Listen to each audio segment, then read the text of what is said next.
71 to 8 जो 80 question होंगे वो ग्रेविटेशन के रिलेटेड होंगे। तो who is credited with the discovery of universal law of gravitation, that is Isaac Newton. ठीक है, gravitational force is always, gravitational force हमेशा क्या रहता है, that is attractive. Okay, now 73rd gravitational force is an example of, gravitational force आपको पता है forces दो तरह के होते हैं, contact and non contact.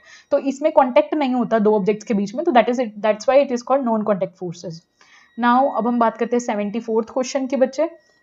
If a person's mass is 50 kg on अर्थ, अर्थ के ऊपर पर्सन का मास 50 kg है, मून के ऊपर कितना होगा?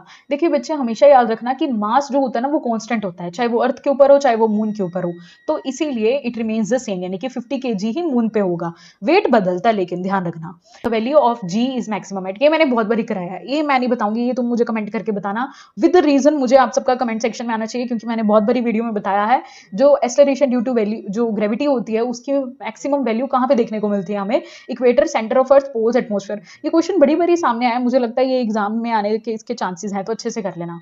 What keeps the moon revolving around the earth, जो मून है वो अर्थ के आसपास मतलब अर्थ के अराउंड रिवॉल्व करता है, तो वो किसके करके, that is because of the centripetal force provided by the gravity. ठीक है, where is the weight of the body consider to be the zero, जो वेट होता है बॉडी का कहाँ पे जीरो कंसीडर होता है बच्चों, of course at the centre of the earth. Okay, if a heavy iron ball, ठीक है, और एक लाइट वुडन बॉल है, एक हैवी बॉल है, आयरन बॉल है, और एक वुडन बॉल है, दोनों को सेम हाइट से ड्रॉप करा है वैक्यूम के अंदर, ठीक है, कौन सी पहले पहुंचेगी? देखो बच्चे, अब यहाँ पे जो ट्विस्ट आया ना, दैट इज अबाउट वैक्यूम। ठीक है, वैक्यूम है, यहाँ पर एयर रेजिस्टेंस नहीं है, अगर एयर रेजिस्टेंस ही नहीं है तो दोनों सेम ही टाइम पे पहुंचेंगे।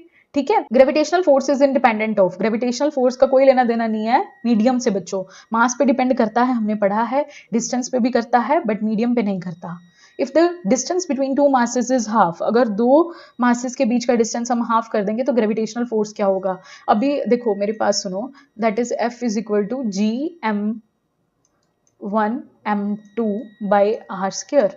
ठीक है, अब हम वो कह रहे हैं कि डिस्टेंस हमने क्या कर दिया, हाफ कर दिया, दैट इज 1/2 है ना, 2 कर दिया, तो ये भी 2 का स्क्वायर हो जाएगा, ये जो 2 है ये क्या आ जाएगा, दैट इज ऊपर। ठीक है, 4, मतलब ये 4F, ठीक है, ये F डैश हो गया हमारे पास न्यू जो आया, ग्रेविटेशनल फोर्स कितना हो जाएगा, इंक्रीजेस बाय 4 टाइम्स। ठीक है,